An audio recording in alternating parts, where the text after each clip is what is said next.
Dobrý den, dnes vám ukáži, jak jsem na modelu Sergeje od firmy Rocco udělal jakési napojení nebo napodobení hadic, které vedou ze zásobníku písku k jednotlivým kolům. Písek, který se používá samozřejmě při brždění, to každý ví.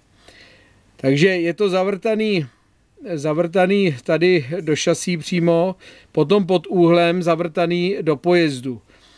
Co je na tom zajímavý, je použitý materiál. Je to materiál od, nevím, jestli to řeknu dobře, ale od člověka, který se jmenuje Luboš Zach. A ten prodává takovýhle natahovací krásný gumičky, které jsou šedivý, takže úplně i precizně imitujou tu barvu opotřebení takový té černé hadice, že jo, kterou to asi bylo vedený. Takže ta pružnost toho materiálu a to, že vlastně je v tom pojezdu vlastně jenom jakoby ta guma zasunutá, že tam není napevno přilepená, je přilepená jenom k těm jakoby kohoutům, tak je dobrý to, že vlastně se to nebude nikdy vytrhávat, jo. Že vidíte, že prostě se s tím může hejbat na všechny strany.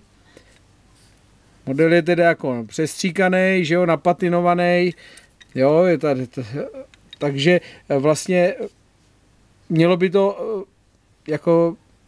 to být pohodlnější při užívání a tomu modeláři by to nemělo jakoby nějak vadit, že by se mu vytrhávaly ty hadičky a on by to tam musel zpětně potom lepit a dávat to zpátky.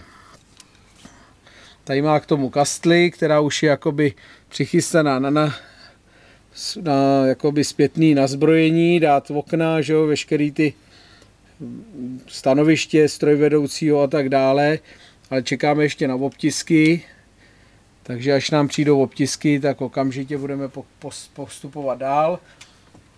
Takže pokud budete chtít vidět, jak třeba tady dopadne ten Sergej, tak se dívejte na další pokračování.